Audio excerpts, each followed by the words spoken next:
Hello, and welcome to Empowered the Podcast. My name is Linda, and I am your host. I am an empowerment coach, a spirit junkie, a realtor, a proud mom, and a dog mom. I'm also an animal advocate, a child advocate, and someone that overcame a lot of challenges and trauma in my life. This podcast is packed with powerful content, inspiring conversations with amazing guests who will help you heal, grow, and evolve into a better version of you so you can attract in your best and most empowered life.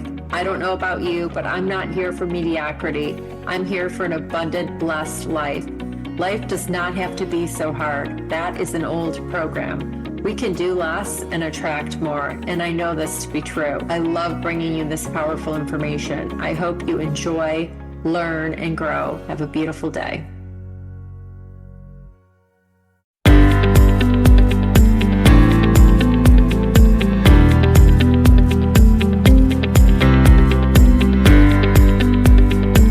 Hello, and welcome to Empowered the Podcast. I am your host, Linda Brand. I'm so glad you're here. I created this podcast because I overcame a lot of challenges, negativity, trauma, and toxic ways of living and thinking in my life. I've learned how to live in joy, how to be present, how to focus on the good, and how to let go of things that no longer serve me, and how to live my best life. I'm bringing you amazing guests who will inspire, motivate, and educate you on all things living empowered. Health and wellness experts, law of attraction experts, spiritual mindset coaches, and other powerful people. We are going to help you live a happier, healthier, better life and transform your life from the inside out. I'm excited to bring you these powerful conversations. Let's live empowered together.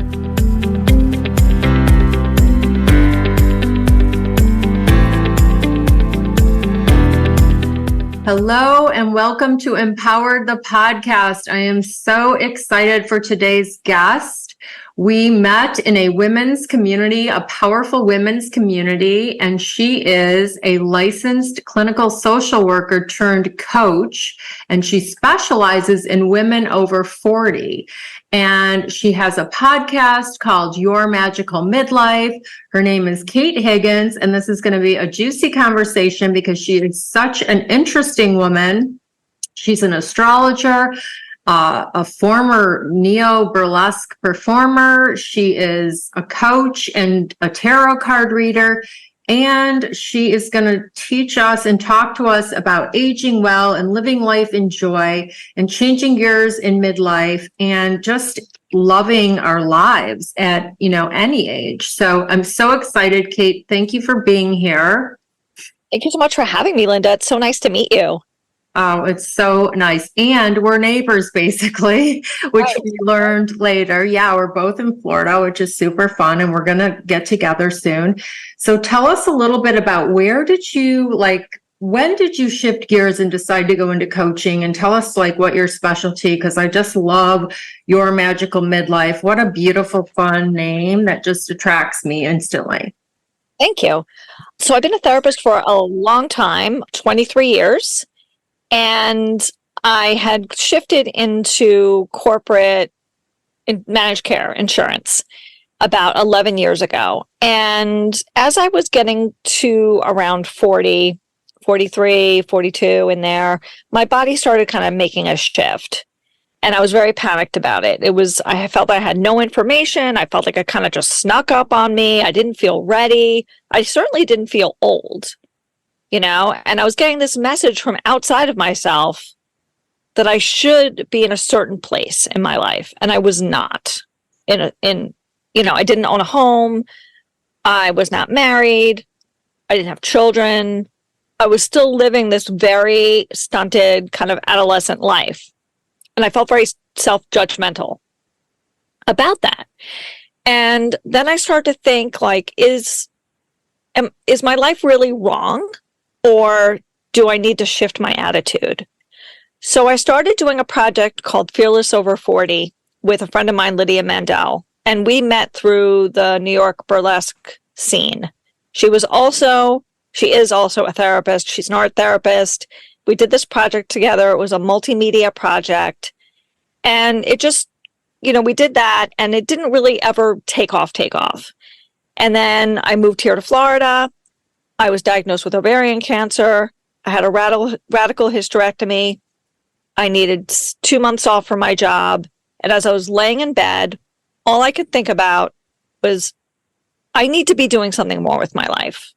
And I really want to help other women because I feel like we get so little information and women's health care is so lacking.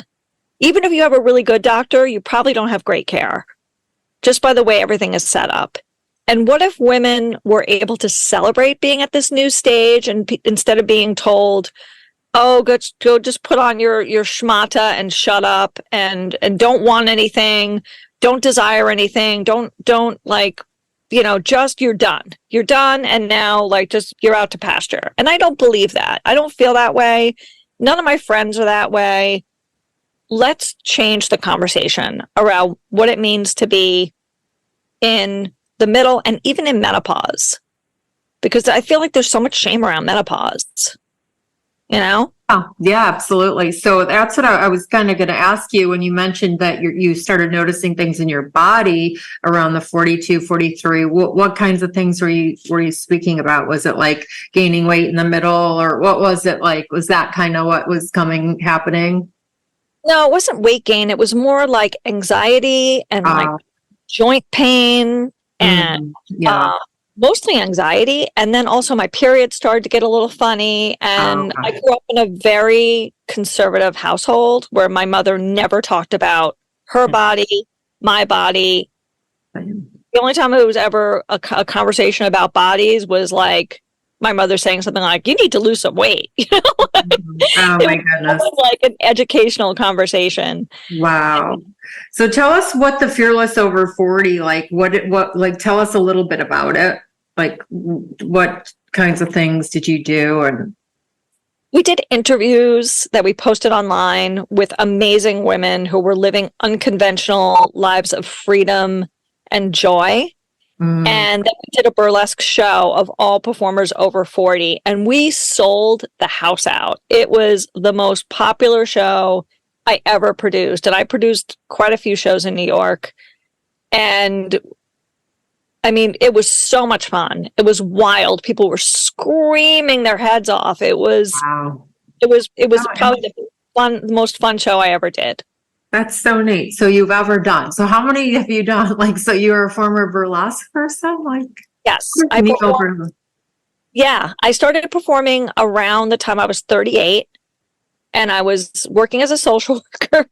And I had always been very attracted to sparkly things, shiny things, glamour. When I was a child, I wanted to be an actress and a singer, and that dream got squashed very quickly. Again, I grew up in a very pragmatic, fit in the box, do the thing, right.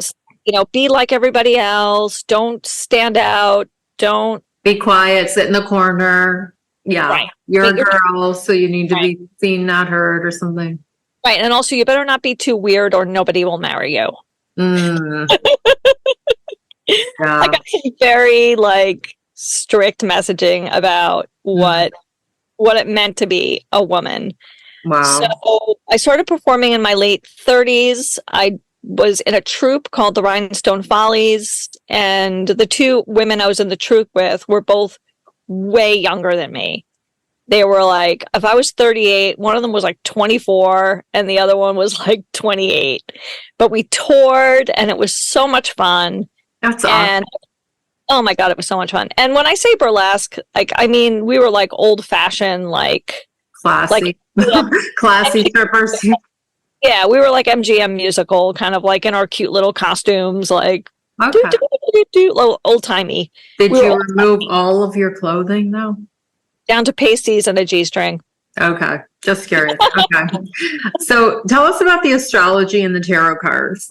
Are you doing that currently? And how long have you been an astrologer and a tarot card reader? I've been doing tarot from, longer than I've been a social worker. Wow. My early 20s. I learned from an amazing woman named Patty Canova. And I've been reading professionally off and on since then. Again, I never just wanted to be a social worker. I always had many things I did on the side. And astrology and tarot are two of those things I've always done. I've done big corporate events. I read for the Coney Island, USA gala every year. I read for the Gibson guitar Christmas party. I would Wow. get hired out for these big events. Wow. That's neat. That's neat. And I'm trying to all incorporate it now that I'm not working in, I left my job at the end of Kathy Heller's Abundant Ever After course. There was a big layoff in my company, and I actually volunteered to be laid off. Because I was like, I hated that job and I couldn't do it anymore. And I was like, you know what? If they're offering severances, let me see if I can get in on this train. Yeah. And I did. And now I'm like, okay, now I have to like actually make a life for myself. So I'm trying to make this thing that's like, You're being creative. You're being creative, yes. right? Yes. You've got multiple talents. You're an astrologer. You're, I guess I say tarot, but it's tarot. Did I say it? Either way is tarot card. I mean, and you've got the podcast now, Magical Midlife, which is so beautiful name. What a beautiful name. So tell us about the podcast. Is it solo episodes? Are there interviews or both? I just launched the week of October 18th. So I have my first 3 episodes out. They're all solo episodes right now, and they're short and sweet. They're under 20 minutes. And I'm hoping when I get a little bit more confident with the technology aspect, I hope to have interviews because I know so many amazing women who are in their 40s and 50s and 60s who are redefining what it means to age. Yes. You know, my hope is that I will have a coaching program and retreats are in my line of vision. Yeah. And what I really want in the big picture is to create a retirement community for artists and offbeat people and people who've lived off the beaten track, and to buy a piece of my big vision is that I'm going to buy a piece of land, and like I'm going to have, my brother calls it a commune. It's not really a commune. It's just going to be like a community where we look out for each other and we have a lot of fun. And because I just moved my dad into assisted living, and right now he's in a nursing home because he fell. I don't want that for myself. I don't want it either. And I can't afford it anyway. Well, you know, right. It's love anyway. I mean, I like living in the present. I like being present and like not really, because the future isn't even here and the past is completely gone. So let's just be present. And I know you're spiritual. We're both spiritual and we're in the spiritual kind of powerful community. And I love that, like your idea of, so is it like something, so it's not like a retreat place. It's somewhere that people kind of like the quilt, but in a physical space. Yeah. I would really love to have a community of women that love and accept each other. Oh yeah.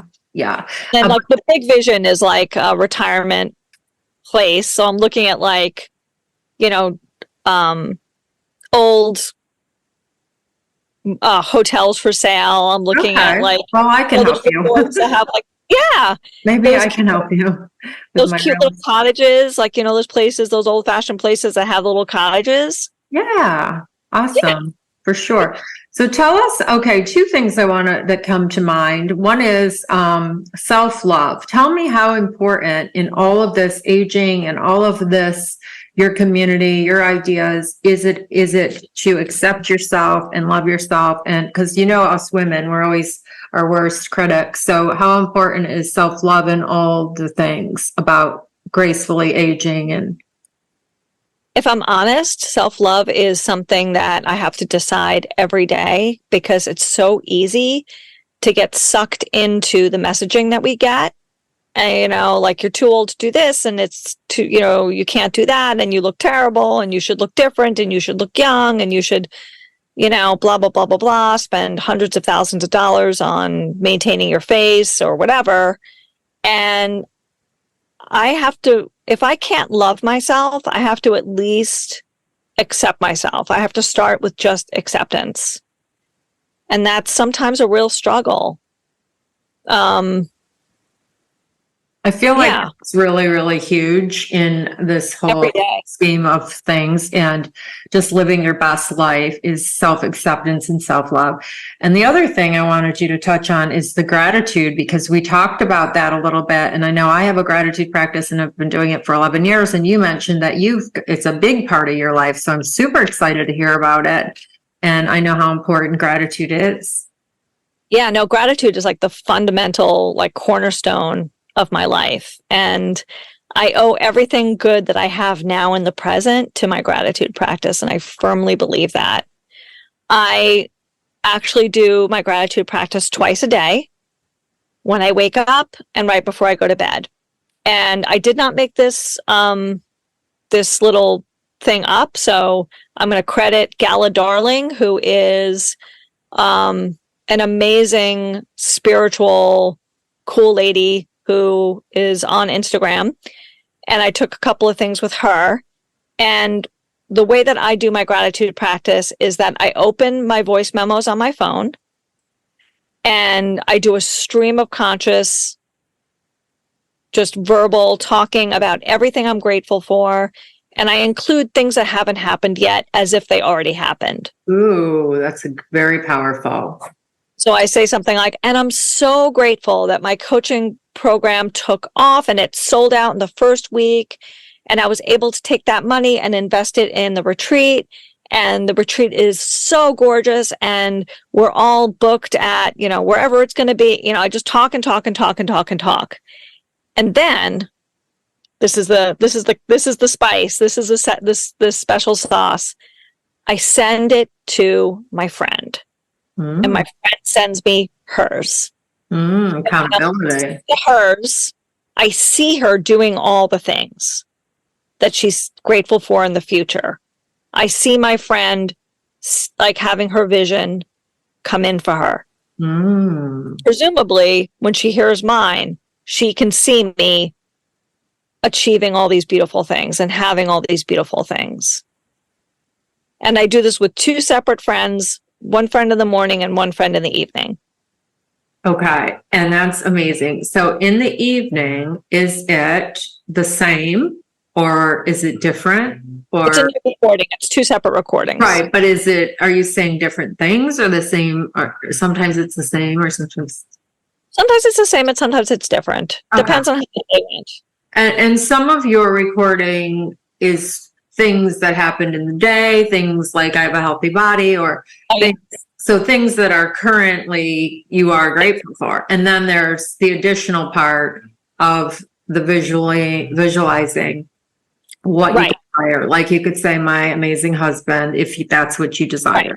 Right. Okay. Right. My friend actually was like, and I'm so grateful that I got the keys to my new house today. And when I opened the door, oh my God, the light was amazing and I can see the water. And these things haven't happened for her yet, but I know they're going to. Yeah. I know they're going to. That's incredible. And and the more feeling you can like generate as you're talking, like the better. The feelings, right? And the feelings of like the joy of like being on the beach or the joy of being in Tahiti or whatever it is you're saying that you're desiring into the future and you're so grateful it happened. That's amazing. Tell us what things you have manifested by doing this practice.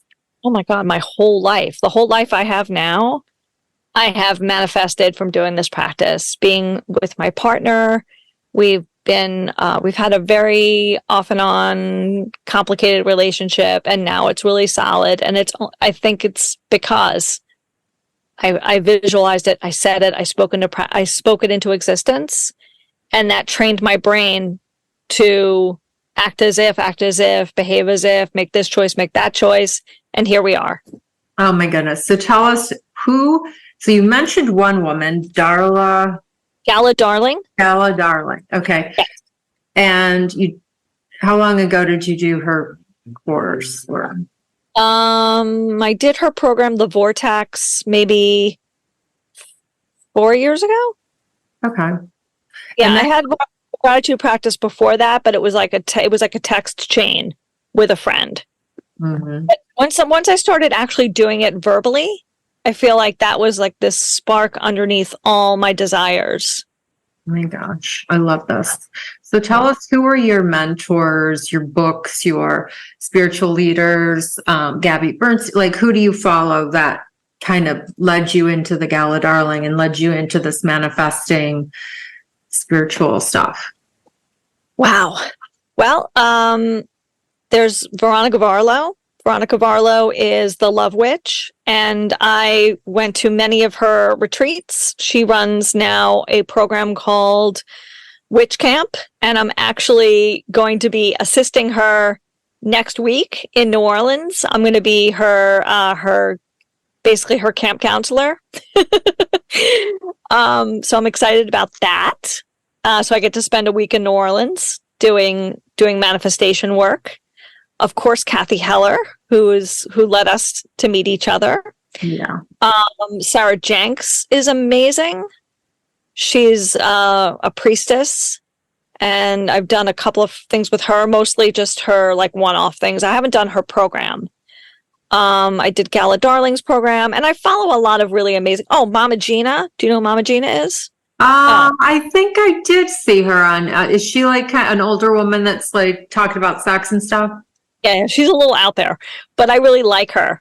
Yeah, I just heard of her, Mama Gina. I think I follow her. What about any books or like? I mean, I think I've read all the self-help books. I'm more of a audio learner, so I just read Sherry Salata's book. That's the last sort of like memoir-y self-help book. Oh, nice. I didn't, yeah, I know who she is. So Sherry Salata worked on the Oprah show, right? And She was Oprah's producer who manifested the job because she was actually working at 7-Eleven as a manager or something. And she was doing all the manifesting things, and she was talented, and she got the job at Oprah. And then, yeah, that's a wild story. Yes, I'm a big Law of Attraction fan. Yeah, you are? Yeah. She is. I am. Yeah. Well, yeah. And the Law of Assumption as well. Nice. Have you heard of Manifest, the book by I forgot her name. I just got this Audible, but it's an orange book. No. Anyway, no. She's a UK woman. Anyway. Oh, wait, is she does she have the podcast The Law of Attraction Changed My Life? Maybe. I'll tell you who she is right now because I'm going to look it up, but her name is Roxy Nafusi.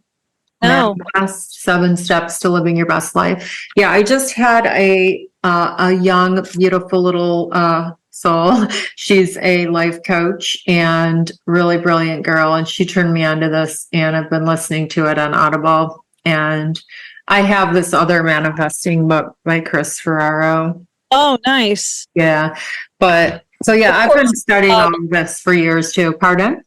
I said, and of course, like Abraham and Louise Hay. Oh, yeah, Louise Hay. Oh, my goodness. Yeah. Like Louise Hay was like the first to help with the whole self, like making you aware that we are so powerful and we can change our health and we can change all the things, you know. And that's really what we're kind of saying here in this podcast interview is all these tools. We are capable of creating the lives we desire. So absolutely. Tell us where you met your partner. Oh my God. I met him in 1994. At the Limelight, which is a big nightclub in New York City. And we had many crash and burns along the way, but now things are really stable and very good. And it's a lot of, I had to work a lot on my own stuff. I was so angry at the world as a young person, as a young 20-something-year-old person. I just had so much distrust of men, so much anger towards men. I mean, I was not fit to be anybody's partner, you know. And I hated men. Like I've been healing that too. Like I've had some trauma with men. Yeah. I also am not. Yeah, I'm getting way better in all of it. But so I'm in the process of attracting my person. So that's why I asked. Yeah, I'm so absolutely. happy that you have someone. Yeah, because I didn't know. I mean, it took me a long time because, and it's funny because I'm with that person who I rejected and was horrible to, and, couldn't accept love from. And now I'm there. And it took all this work on myself. And I really feel like like he's my biggest teacher, and I'm probably his biggest teacher too. But I had to unlearn so much because I have still, he's alive. I have a very difficult relationship with my dad, which I think probably a lot of women do. But my dad was very emotionally abusive, not physically, not sexually, but very emotionally abusive. Yeah. And it took a long time to heal it. It took a long time to learn about worthiness. I think I'm just learning about worthiness at, 52. I'm just starting to ask for more. I'm just starting to know you're worthy of more, and you get to create whatever you want. Like it's available, right? Yeah. Like yesterday, I had to go to the doctor, and I've seen this doctor, since I moved to Florida.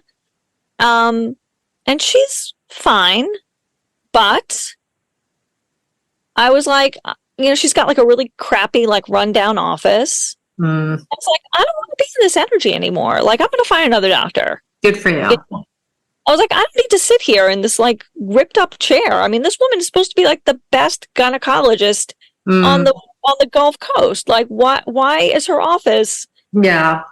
So disgusting. No. Yeah. I like that. I like that. Yeah. Noticing, paying attention, realizing no, this is not how I want it. Yeah, exactly. It's not the vibe. Yeah, it's not the vibe. Yeah, I love your necklace. I love your vibe. Actually, I love your energy, and I love how you show up. And I would love for 3 tips for women over 40 or women midlife, to create more magic in their life. What can they do that right now to feel better? Oh, okay. First thing I'm going to say, because this is just what's popping up off the top of my head, is go through your closet and throw out every single thing that you hate, doesn't fit, that does not make you feel amazing. And if you're left with one dress, that's okay. Better to have one dress that you feel amazing in, that you feel magical in, than for you to have a closet full of schmatas that you feel like a frumpadump in. Just get rid of it. That's great. I love that. I recently have done a little bit of it, but that's amazing. And then what else? 2 more things.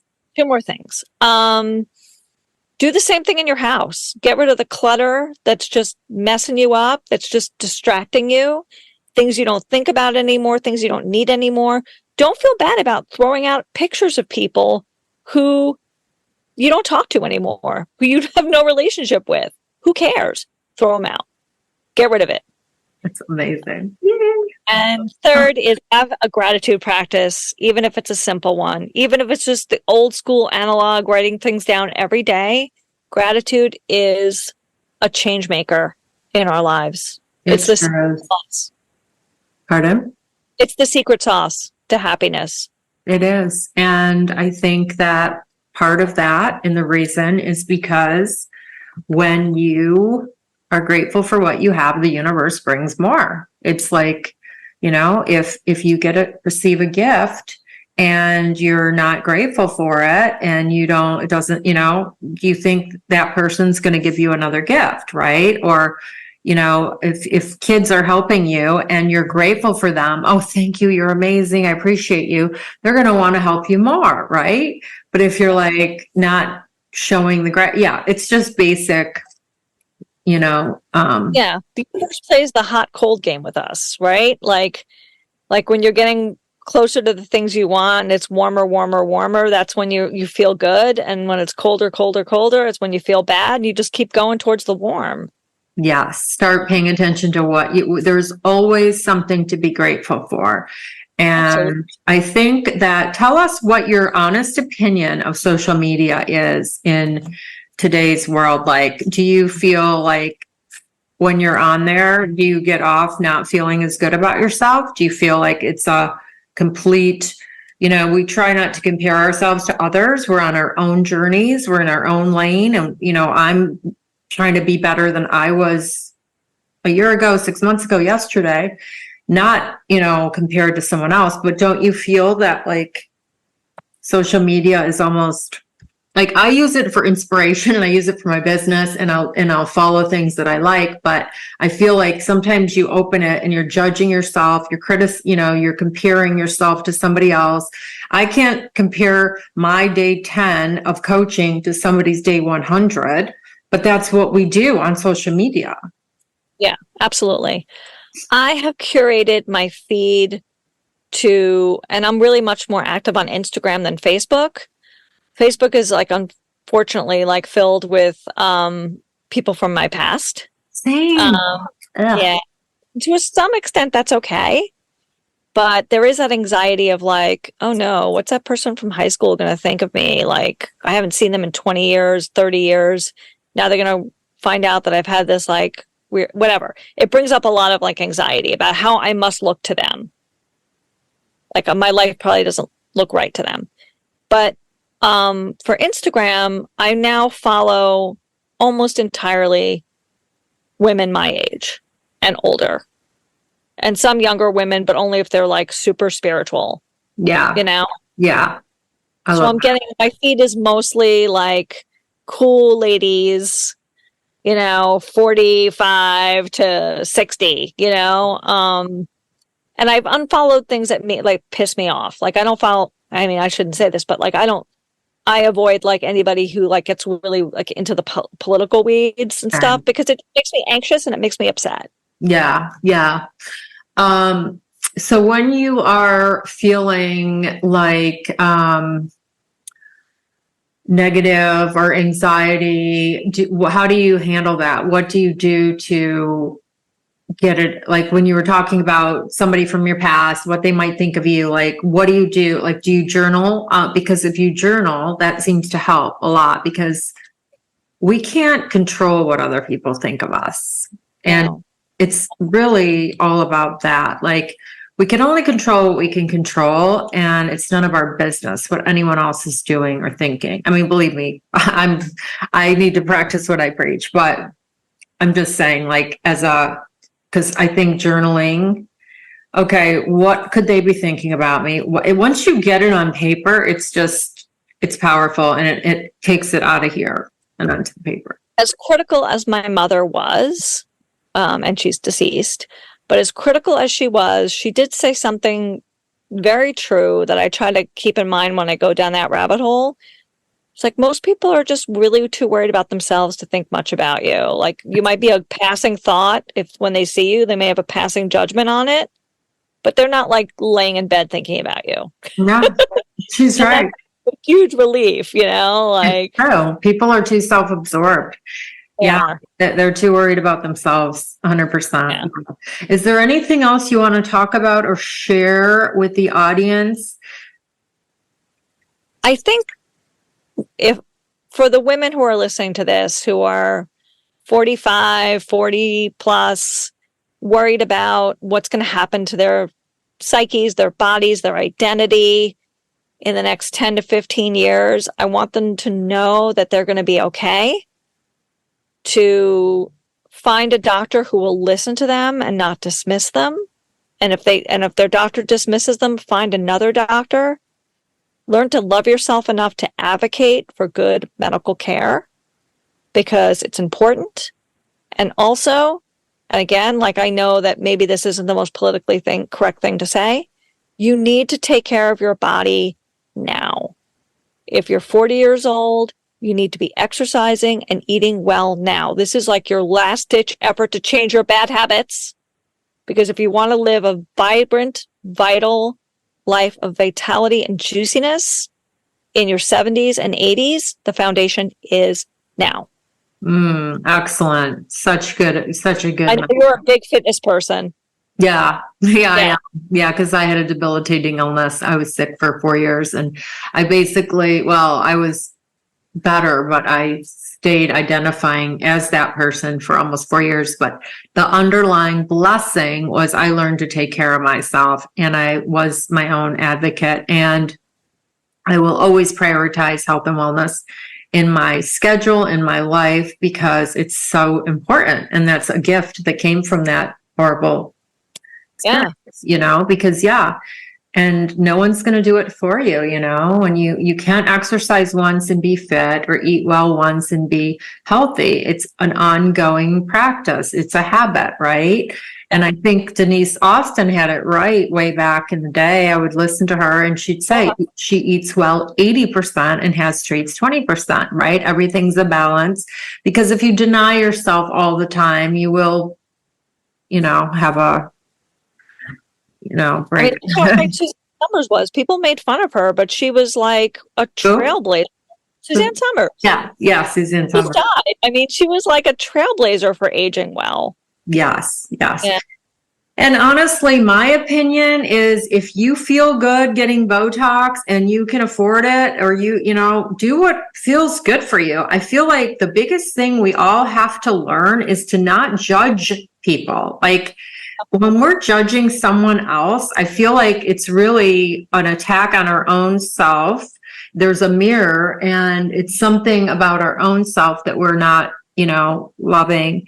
And just worry about yourself and do what feels good for you. And I love your advice about going in the closet and taking these actions, because it's so funny, because people will like, oh, I paid this much. So what? So what if you paid $80 or $800? It's like, if you're not wearing it, let somebody else enjoy it. Absolutely. If it doesn't make you feel great, it doesn't matter how much you paid for it. I know. If you paid too much, if you feel like dumpy in it. Yeah. Or you bought it, I'll buy things and wear it a few times, and then I don't know, I don't like it anymore, or it gets pilly very quick. And then I'm just changed, like my taste changes, and I'm like, you know what? I don't want to wear that anymore. So I just donate it or take it to consignment or something like that. I love all your pink. Thank you. And I think getting up and pulling yourself together in the day has become something. It's really funny. I didn't do it when I was at my corporate job working from home. I would work all day in my pajamas and just feel like, ugh.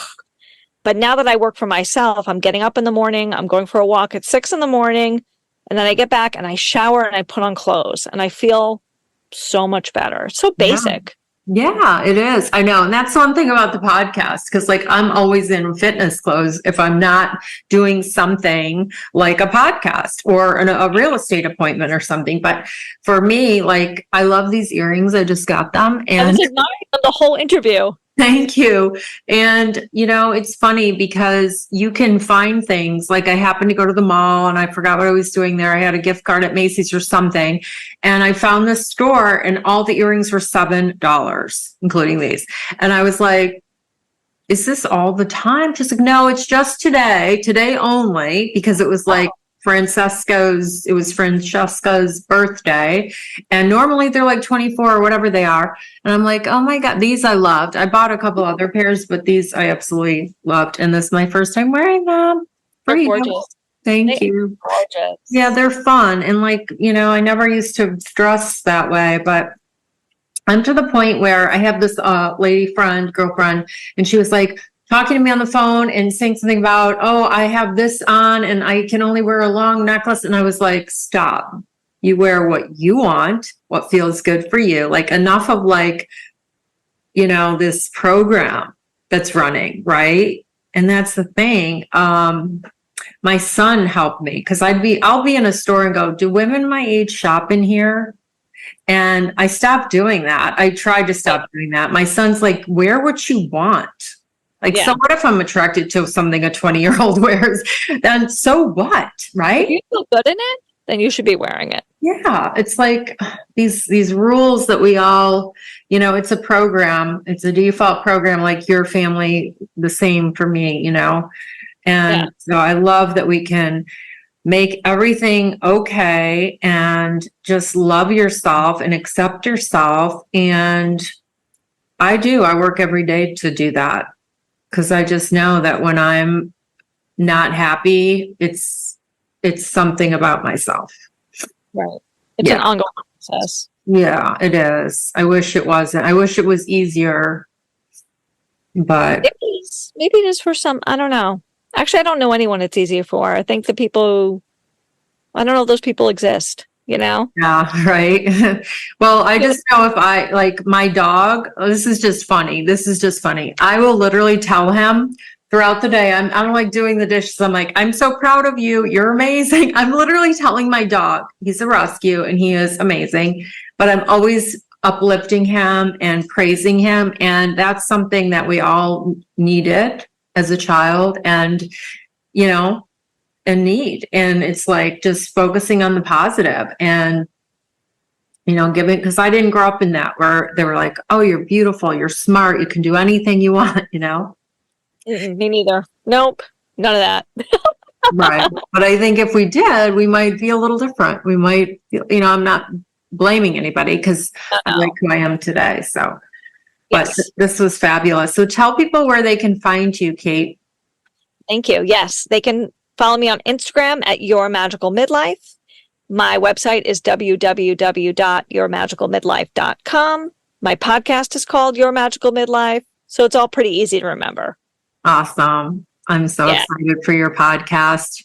Thank And you. hopefully I'll be on there. Yes, I'd love that. Love that. Yes. As soon as I could figure out the editing, I'm very analog, but if it's as easy as you're telling me it is, and I will look at it and we will schedule it because I would love to. Absolutely. Yeah, it's not that bad. And yeah, a friend. Absolutely. We'll see each other very soon. So great to talk to you. Thank you so much. Thanks for having me on. Absolutely. Thank you so much for listening to today's episode of Empowered the Podcast. It means so much to me that you are here, that you're listening. I hope you learned something. I hope you found value. If you enjoyed it, please share with someone you think would benefit from it. If you'd like to connect with me, feel free to contact me on Instagram at Linda Brand Coach or Linda Brand Homes. You can also find me on Facebook. I would love to hear from you. Send me a message. Also, I'm happy to do a free discovery call if you're looking for a coach. I would love that.